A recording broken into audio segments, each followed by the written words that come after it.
বাংলাদেশে জাতীয় পতাকার প্রথম নকশাকার বীর মুক্তিযোদ্ধা শিব নারায়ণ দাসের মরদেহের প্রতি বিনম্র শ্রদ্ধা জানিয়েছেন সর্বস্তরের জনগণ। শনিবার সকাল 11টায় কেন্দ্রীয় শহীদ মিনার প্রাঙ্গণে সর্বস্তরের শ্রদ্ধা জানানোর জন্য তার মরদেহ নিয়ে আসা হয়।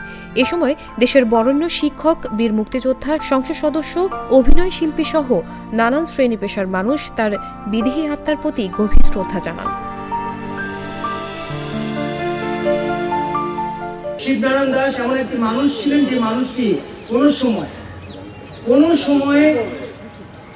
সময় আপোষ করেনি কোনো দুর্নীতির সাথে, কোনো সময় আপোষ করেনি মিথ্যাচারের সাথে, কোনো সময় আপোষ করেনি এমন কোনো কিছুর সাথে যেটা তার নিজের যে অস্তিত্ব, আমাদের বাংলাদেশের যে অস্তিত্ব, মুক্তিযোদ্ধাদের এবং মুক্তিযুদ্ধের যে চেতনা, সবার প্রতি যে ভালোবাসা, ভ্রাতৃত্ব বোধ এবং সবার সাথে সবাইকে নিয়ে এই দেশের এই যে যুদ্ধ, এখানে আমার বাবা কোনো সময় সেই জায়গাগুলো থেকে আপোষ করেনি।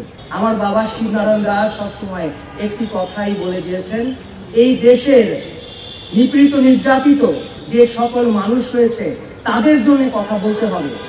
যারা আজ কথা বলতে পারছে না, যাদের আজকে কথা বলার ক্ষমতা নেই, যারা আপনারা ক্ষমতাসীন রয়েছেন, তারা দয়া করে প্রত্যেকটি মানুষের জন্য কথা বলুন, দয়া করে সবাইকে সাথে নিয়ে এই দেশটিকে এগিয়ে নিয়ে যান।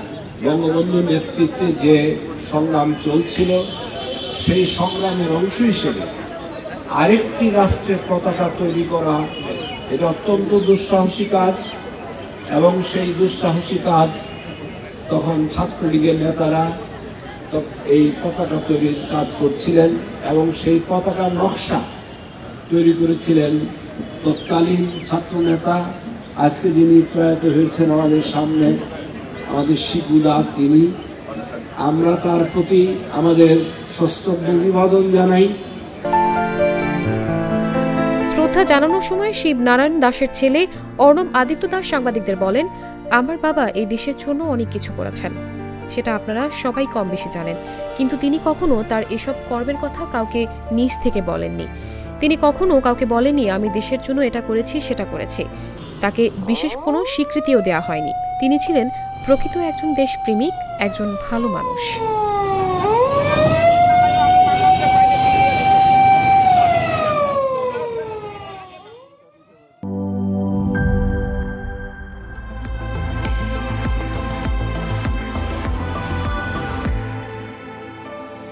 Harlan, be a show stealer.